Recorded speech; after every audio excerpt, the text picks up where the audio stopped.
അനധികൃത കുടിയേറ്റക്കാർക്കെതിരായ Donald Trump ഭരണകൂടത്തിന്റെ നടപടിക്കെതിരെ ലോസ് ആഞ്ചലസിൽ നടക്കുന്ന പ്രക്ഷോഭത്തിൽ ഇടപെടാതെ ഫെഡറൽ കോടതി. നാഷണൽ ഗാർഡുകളെയും മറീനുകളെയും നിയന്ത്രിക്കണമെന്ന് ആവശ്യപ്പെട്ട് കാലിഫോർണിയ ഗവർണർ ഗാവിൻ ന്യൂസോം നൽകിയ അപേക്ഷ ഫെഡറൽ കോടതി തള്ളി. ഗവർണറുടെ അപേക്ഷയിൽ വ്യാഴാഴ്ച വാദം കേൾക്കും. പ്രതിഷേധം തുടരുന്ന സാഹചര്യത്തിൽ ലോസ് ആഞ്ചലസിൽ പ്രാദേശിക അടിയന്തരാവസ്ഥ പ്രഖ്യാപിച്ചു. ലോസ് ആഞ്ചലസ് മേയർ കാരൻ ബാസിന്റേതാണ് പ്രഖ്യാപനം.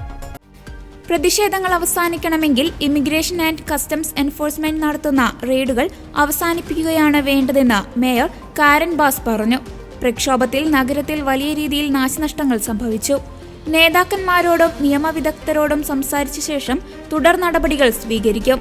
പ്രതിഷേധങ്ങൾ തുടരുമെന്നാണ് കരുതുന്നതെന്നും കാരൻ ബാസ് പറഞ്ഞു. ആളുകളുടെ ജീവൻ രക്ഷിക്കാൻ അടിയന്തരാവസ്ഥ അനിവാര്യമാണെന്ന് Los Angeles police chief Jim McDonnell പറഞ്ഞു. അടിയന്തരാവസ്ഥ ലംഘിക്കുന്നവരെ അറസ്റ്റ് ചെയ്യും.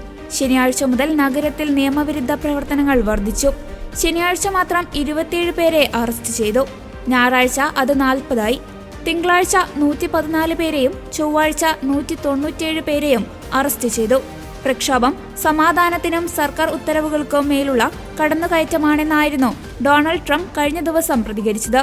പ്രക്ഷോഭം തുടർന്നാൽ നഗരത്തിലേക്ക് കൂടുതൽ നാഷണൽ ഗാർഡുകളെ വിന്യസിക്കുമെന്നും ട്രംപ് പറഞ്ഞു. അനധികൃത കുടിയേറ്റക്കാരെ അറസ്റ്റ് ചെയ്യാനുള്ള ഫെഡറൽ ഏജൻസികളുടെ നീക്കത്തിനെതിരെയാണ് ലോസ് ആഞ്ചലസിൽ പ്രതിഷേധം പുകയുന്നത്. ശനിയാഴ്ച ലോസ് ആഞ്ചലസിലെ പാരാമൗണ്ടിൽ സംഘടിപ്പിച്ച കുടിയേറ്റക്കാരുടെ പ്രതിഷേധമായിരുന്നു സംഘർഷത്തിലേക്ക് വഴിമാറിയത്.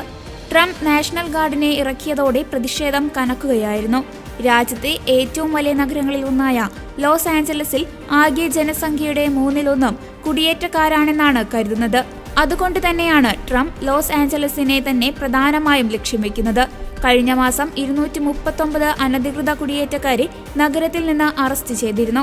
അറസ്റ്റിലായവരുടെ എണ്ണം കുറഞ്ഞുപോയെന്ന ട്രംപിന്റെ വിലയിരുത്തലിനെ തുടർന്നാണ് ഇമിഗ്രേഷൻ ആൻഡ് കസ്റ്റംസ് എൻഫോഴ്സ്മെന്റ് നടപടികൾ കർശനമാക്കിയത്.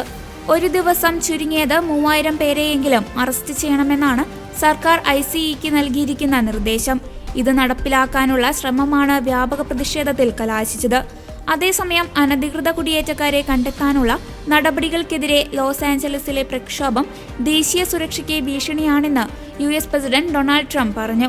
US സേനയുടെ 250ാം വാർഷികാഘോഷത്തിന്റെ ഭാഗമായി നോർത്ത് കാരോലൈനയിൽ സൈനികരെ അഭിസംബോധന ചെയ്യുകയായിരുന്നു അദ്ദേഹം. കാലിഫോർണിയയിൽ നിങ്ങൾ കാണുന്നത് വിദേശ പതാകകൾ വഹിച്ച കലാപകാരികൾ സമാധാനത്തിനും പൊതുക്രമത്തിനും ദേശീയ പരമാധികാരത്തിനുമെതിരെ നടത്തുന്ന പൂർണ്ണമായ ആക്രമണമാണ്.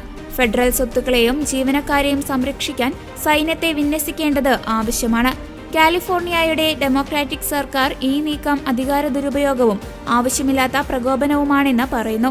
ഈ സേവനാംഗങ്ങൾ കാലിഫോർണിയയിലെ സത്യസന്ധരായ പൗരന്മാരെ മാത്രമല്ല നമ്മുടെ രാജ്യത്തെ തന്നെയും സംരക്ഷിക്കുന്നുവെന്ന് ട്രംപ് കൂട്ടിച്ചേർത്തു.